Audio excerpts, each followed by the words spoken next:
Case lighting அப்படிங்கிறது ரொம்ப ஒரு கொடூரமான ஒரு விஷயம். Over a period of time நம்மளுக்கு கேஸ் லைட்டிங் நடக்கிறதே தெரியாம கொஞ்சம் கொஞ்சமா நடந்துகிட்டு வரும். And this can erode our self esteem and our general sense of self. ஒரு பீரியடுக்கு மேல நம்மளே யாருன்றது நம்மளுக்கு தெரியாம போறதுக்கு வாய்ப்புகள் உண்டு. ஸோ இந்த கேஸ் லைட்டிங் நம்மளுக்கு நடக்குதான்னு தெரிஞ்சுக்கிறதுக்கு இந்த வீடியோவை ஃபுல்லா பாருங்க. சைன் ஒன், அவங்க கிடையவே கிடையாது, நான் இந்த மாதிரி சொல்லவே இல்லை, நீ தப்பா நினைச்சிட்டு இருக்க, இல்ல நீ தப்பா புரிஞ்சிட்டு இருக்க அப்படின்னு சொல்றாங்க. ஒரு எக்ஸாம்பிள் சொல்றேன். ஒரு மாசத்துக்கு முன்னாடி இல்ல ஒரு வாரத்துக்கு முன்னாடி அவங்க உங்ககிட்ட ஒரு விஷயம் சொல்லியிருப்பாங்க. அதே விஷயத்தை இப்போ நீங்க பேச்சுல வரும்போது அவங்க, நான் அந்த மாதிரி எதுவுமே சொல்லலையே, நீ எப்போ அந்த மாதிரி நான் சொல்லி கேட்ட அப்படின்ற மாதிரி உங்ககிட்ட சொல்லுவாங்க. இப்படி நடக்கும்போது உங்களுக்கு, ஓ நீங்க உண்மையிலேயே சொல்லலையோ, நான் தான் இப்படி புரிஞ்சுக்கிட்டேனா அப்படின்ற மாதிரி நீங்க நினைக்கிறதுக்கு நிறையவே சான்சஸ் இருக்கு.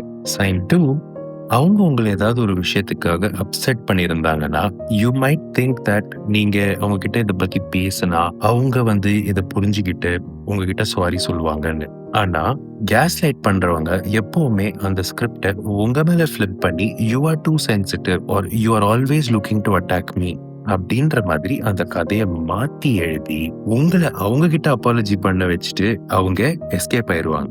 3, கேஸ் லைட்டிங் நடக்கணும்னா அது உங்களை ஐசோலேட் பண்ணா மட்டும்தான் முடியும். ஸோ இதனால they will try to isolate you. அதாவது உங்களோட சொந்த குடும்பத்தையோ இல்ல உங்களுடைய ஃப்ரெண்ட்ஸ், அதாவது க்ளோஸ் ஃப்ரெண்ட்ஸையோ உங்களை அவங்க கிட்ட இன்டராக்ட் பண்ண விடாம பண்ணறதுக்காக என்ன வேணாலும் பண்ணுவாங்க. You might hear something like this, let's avoid going there, வேணா நீ தனியா போய் பார்த்துட்டு வா. இந்த மாதிரிலாம் கொஞ்சம் கொஞ்சமா ஸ்டார்ட் பண்ணி it could even lead to a point where அவங்க சொல்லுவாங்க, அப்பவே சொன்னல உன்னோட பேரண்ட்ஸ் இப்படிதான் அப்படின்ற மாதிரி மாறத்துக்கு வாய்ப்புகள் இருக்கு. இது தொடர்ந்து நடக்கும்போது over a period of time you will end up being isolated because நீங்க இவங்க கூட டைம் ஸ்பெண்ட் பண்ணணும்னா உங்களோட க்ளோஸ் மக்களை கொஞ்சம் தூரத்துல வச்சாதான் முடியும். ஸோ அதனாலவே உங்க கூட இருக்கிறவங்க, உங்களுக்கு க்ளோஸா இருக்கிறவங்கள நீங்க இக்னோர் பண்ணிட்டு வர்றதுக்கு ஆரம்பிப்பீங்க.